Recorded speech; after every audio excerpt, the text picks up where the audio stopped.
My name's Gavin Williamson. I'm the Secretary of State for Education, and I'm here with Eva Clarke, who has been working with so many schools right across the country, talking about the Holocaust and how that had such an enormous impact on so many families. Eva, I wonder if you'd able to have the opportunity just to explain about what happened and some of the story that you've had to share with others. I'm a very lucky person. I am a survivor of the Holocaust, but only just, because I was born in a concentration camp. My parents were in camps for 3.5 years. My mother was in Auschwitz when she was pregnant with me, and I was eventually, after she spent 6 months in a slave labour camp in Germany, I was eventually born actually on a train close to at the Mauthausen concentration camp in Austria. Yeah. You're incredibly kind and generous with your time, and you take the chance to go round and talk to so many different schools. What do you find is people's sort of reaction when you talk about, what happened and actually making history real for people?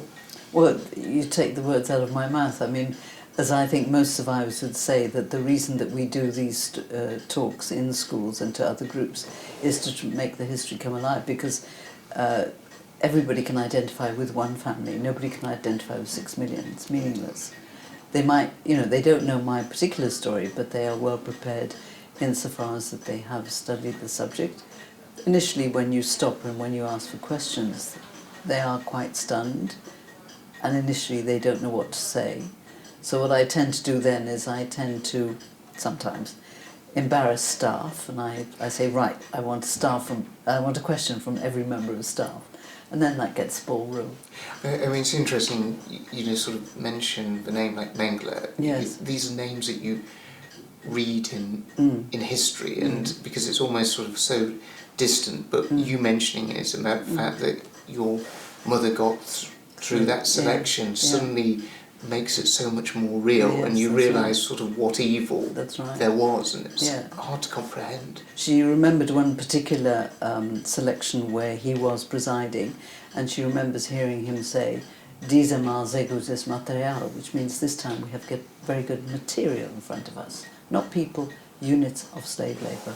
And this is what you can't comprehend. No, that's right. The total inhumanity and the fact that people weren't seen as people. Learning about the Holocaust is part of our national curriculum, and actually you always hope that by having a proper understanding of some of evil that has happened in the past, it always goes to make sure that it's not something that's ever repeated in the future. Well, exactly, and even though it does appear to be, in various, with all the genocides that have happened since, and with the rise of anti-Semitism, racism, prejudice, all of that. But I also try to be very encouraging to students. I do try to, I say, but it's wonderful, all the education that is being done. And one of the things I try to do is, I say to the students, I don't want you to go out of here being depressed. Yeah. You're doing a fantastic job. And it is true, because thousands and thousands of young people hear survivors speaking,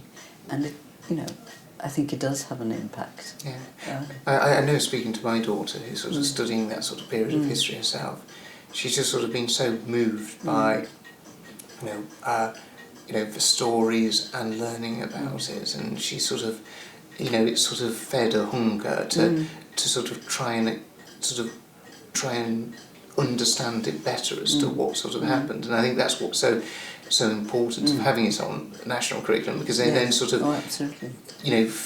make sure that young people do understand it, do learn about it. But thank you for what you do, and thank you for just taking the time and investing so much of your time and just giving that proper understanding for young people right across the country. Thank you, I'm glad to do it.